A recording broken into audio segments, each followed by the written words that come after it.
এই যে সাইফ এর আগের ম্যাচগুলাতে পারফর্ম পারফরমেন্স ভালো দেখাতে না পারার কারণে তার যেই মানসিকভাবে সে যে বিপর্যস্ত হয়েছে, আমি মিঠুন ভাইয়ের সাথে কথা বলছি, আমি বলছি ভাইয়া সাইফের এই সিচুয়েশন কেন? তখন মিথুন ভাই সাইফের সাথে কথা বলছে, সাইফও বলতেছিল যে মানে কয়েকটা ম্যাচ বাজে পারফর্ম করার কারণে সে মেন্টালি একটা ট্রমার মধ্যে আটকে গেছে, যেখান থেকে সে বের হতে পারতেছিল না।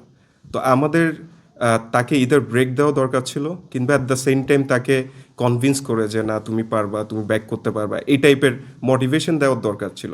সেরকম একটা ইন্টেন্স সিচুয়েশনে আমার প্লেয়ার যখন মাঠে নামবে, অ্যান্টি করাপশনের লোকজন তাকে জেরা করে উল্টাপাল্টা কিছু কথা বলছে। তো পরে আমি আমার লজিস্টিক ম্যানেজারকে মানে ম্যাচ হারার পর যখন মানে আমার মনে হচ্ছিল আরে সাইফের কারণে ম্যাচ হেরে গেছে, এটা খুবই মানে ইজি ম্যাচ, আমরা কিভাবে হেরে গেলাম, আমি আমার মতো করে চিন্তা করতেছিলাম, আমি আমার মতো করে ফাংশন করতেছিলাম। পরে দেখি আপনার টিম ম্যানেজার আম্পায়ারের সাথে ঝগড়াঝাটি করতেছে, কেন হোয়াইট দিলা না, কেন হোয়াইট দিলা না।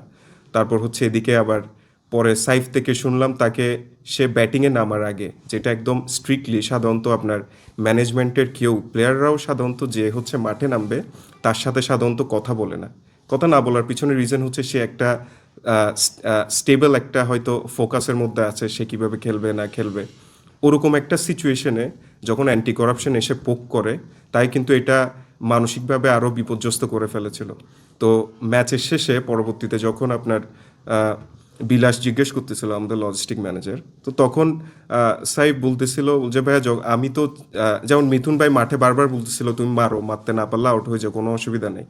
তো আমাদের লজিস্টিক ম্যানেজারকে বলতেছিল যখন অ্যান্টি করাপশন আমাকে চার্জ করছে, তখন তো আমার মনে হচ্ছিল আমি যদি প্রথম বলে আউট হয়ে যাই আমি তো ফিক্সিং করতেছি। তো এই যে একটা ট্রমা, এই জিনিসগুলো তো মানে খুবই আনহেলদি কিছু সিচুয়েশন, এই জিনিসগুলো তো কখনো কাম্য নয়।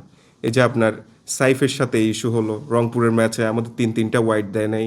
তারপর হচ্ছে যে সাইফকে আমি অ্যাকিউজ করতেছিলাম ম্যাচ হারানোর জন্য দায়ী, সেই সাইফকে মেন্টালি আপনার টর্চার করা, এটা কতটুকু যৌক্তিক, এটা আমার বিসিবির কাছে কোয়েশ্চেন থাকবে। এবার